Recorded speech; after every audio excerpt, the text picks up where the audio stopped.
Hey folks, thanks for tuning in to my YouTube channel. This is Herc, and I'm going to show off a number of things today. Going to be a little bit all over the place, have some new items to show off. I've been on a Peter Parker Spectacular Spider-Man kick lately, collecting some of the early 80s stuff by Bill Manilow, Ed Hannigan, and Al Milgrom. Also have some slabs to show off, and then going to take an inside look at a particular Spider-Man book, Peter Parker Spectacular Spider-Man book that has a lot of cool Easter eggs in it. Going to have to do a little camera adjusting along the way.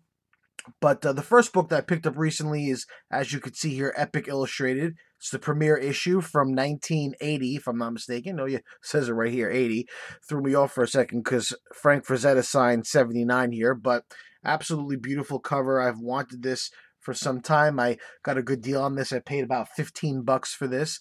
Look forward to reading it ever so carefully, and this is a high-grade copy, probably a 9.2, 9.4. Hopefully down the line, I'll submit this for CGC grading. I know I had said that I wanted to do a video of some of the books I was going to submit to CGC at the end of the year. I've been accumulating a lot of things that I want to get graded, but that's not going to happen at some point until probably the first con that I can get to in 2016, where I'll drop off a number of books in person to CGC for grading. But this will be on that list. Another thing that I picked up recently, yesterday, I actually was doing some Christmas shopping with my son at the local Barnes and Nobles, and was trying to buy some gifts for family members, a book for my dad and a cookbook for my mom. And of course, along the way, I saw something for myself, the new Amazing Fantasy, a fantastic, incredible memoir, Stan Lee. I had seen this when it first came out. I know that Todd McFarlane and Stan Lee had done like a 250 copy special edition deluxe with a signature on the inside. I didn't get that. It was like, I don't know, 200 bucks, give or take. But I saw this for 50% off, and I wanted to read it because I'm a big Stan Lee fan. And the inside seems to be all comic book. The memoir is told in comic book form. So definitely look forward to reading this at some point in the near future. Not a bad pickup. One of the things I'm also going to do here today is do a little bit of a review. I recently have been picking up some Black Mask stuff, and one of the things that I really wanted this year from them was their Space Riders series. But in addition to that, I also read this Young Terrorists 62-page trade paperback. It was pretty good, some really funky artwork. There is a lot of fighting and violence in it. I liked it.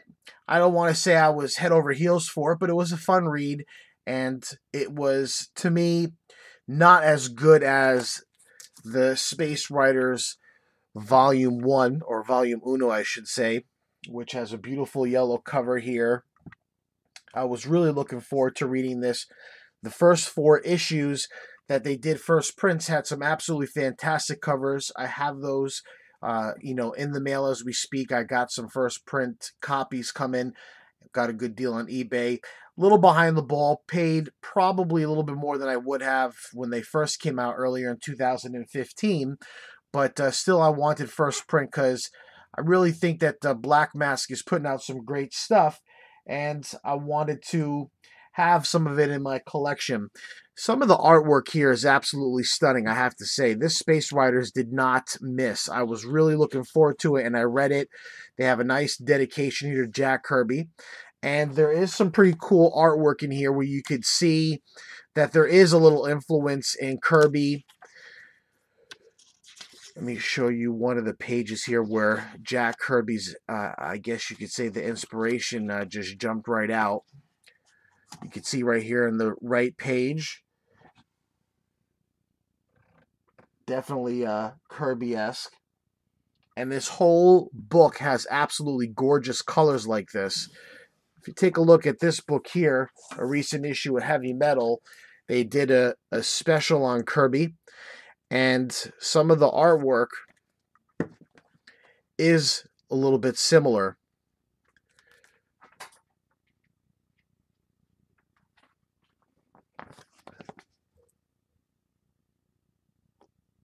So not identical, but you can get an idea that these guys here, the writers and the artist, Alex Zritt and Fabian Rangel Jr., they definitely were influenced by Jack Kirby.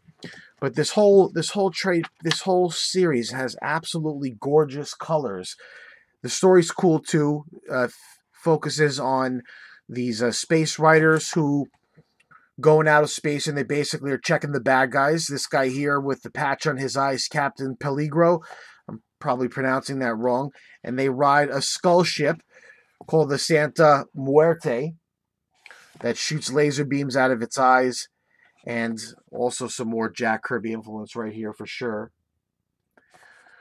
But it's a cool story. It's a fun read. These guys are out in space kicking ass and taking names. And the artwork that goes along with the story is absolutely gorgeous. So if you guys are going to pick up anything from 2015 that you might not have gotten already, I definitely encourage you guys to check out Black Mass Studio Space Riders.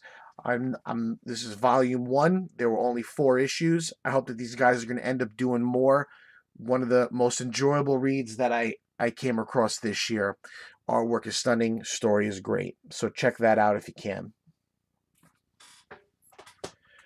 Okay, so now I've been on like I said, a Marvel Peter Parker, the Spectacular Spider-Man. I got some issues here I'm trying to fill from the 60s all the way to the early 80s.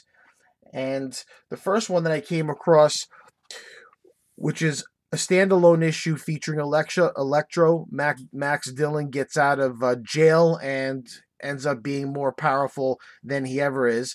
I also got a slab copy of this, a 9.8 with white pages. And you really have to see this cover close up to understand the beauty that is in it. First off, just the angle in which the cover is. You see Spider-Man's name and Peter Parker. It's supposed to be like a billboard in the top of a New York City building.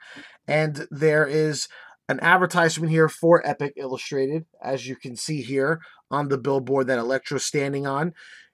Down here, there's another little, kind of like billboard-esque for Milgram and Hannigan, the guys that did the cover. I don't know how well you can see it. Here you got the Comic Code Authority stamp, and underneath it says Opless, to be topless, because a lot of these here it says girls and dancing. And obviously, I don't know, you can't say topless if it's against the Comic Code Authority, but they almost got away with it. And you see here, Electro is back. There's a lot going on in this cover.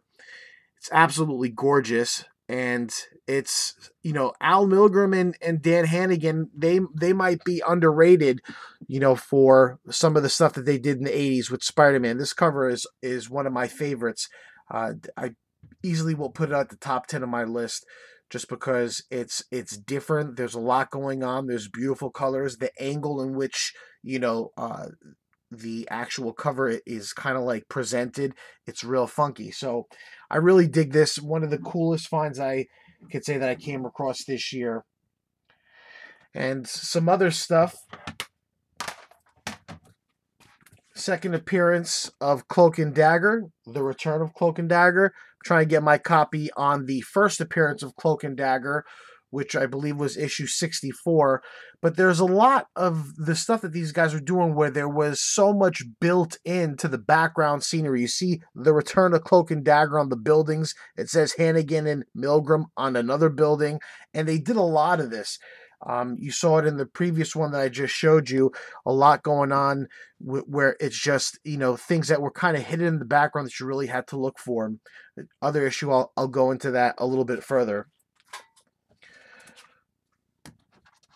Peter Parker, the Spectacular Spider-Man, number 73, featuring the Owl and Dr. Octopus. 74, another beautiful cover with Milgram, a whole bunch of Spider-Mans all over the place. Number 75, with Black Cat Owl, continuing the series. I believe it was total of 3 in this arc, or 4 in the story arc, with Dr. Octopus.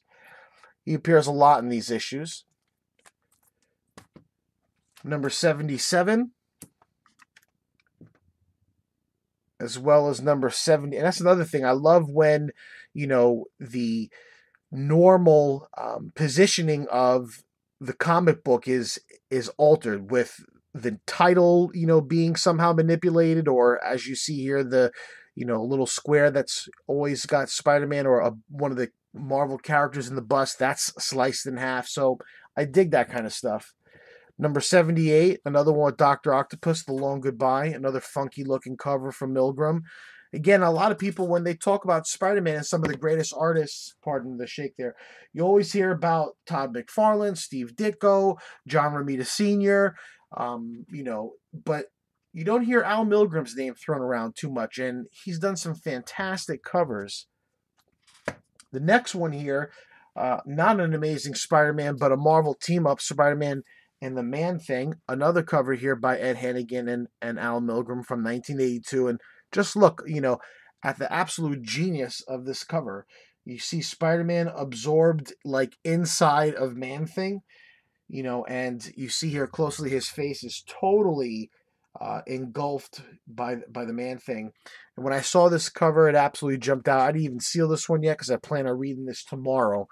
So absolutely gorgeous cover again.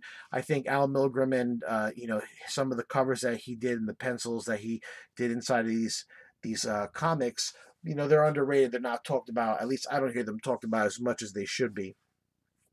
Now the last one here was number 72, Spectacular Spider-Man. Another really funky cover where you have a wannabe Dr. Octopus tangling with Spider-Man underneath the water. This was a very fun issue, and Ed Hannigan, if I'm not mistaken, he is the one that's responsible for placing a tremendous amount of Easter eggs inside of this issue, which I'm going to show you in a second. But the cover itself is great. Just like I said again, the title being manipulated in some way. You got Dr. Octopus's tentacle, just breaking it and shattering. This is an absolutely gorgeous cover.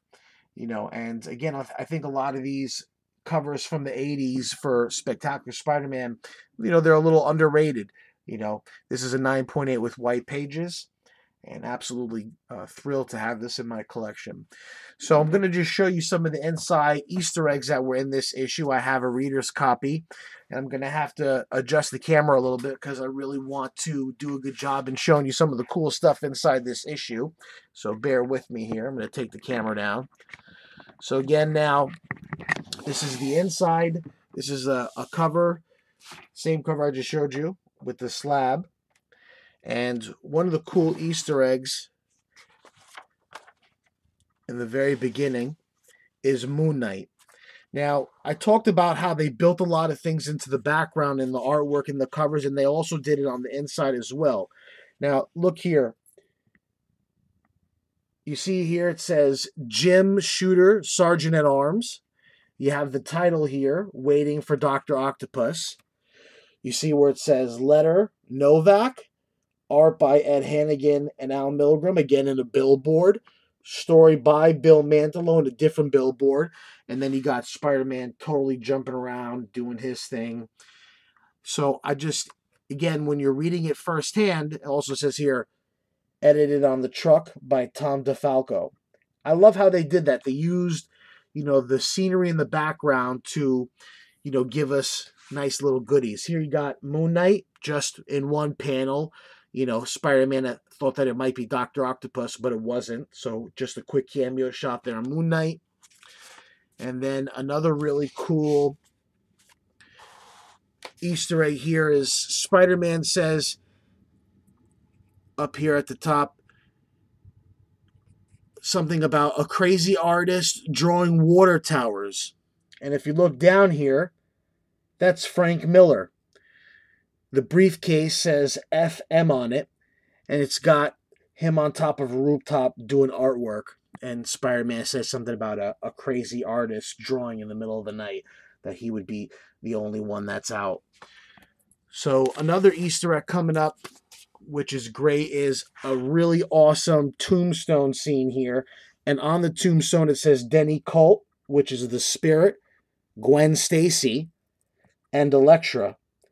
So that's pretty cool too. And the last little Easter egg, which I thought was kind of cute, was a scene here with a quick shout out to G.I. Joe.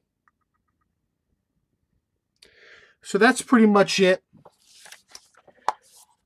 If you get a chance to pick up Spider-Man number 72, I encourage you to do it and check out those Easter eggs for yourself. I love when artists do that.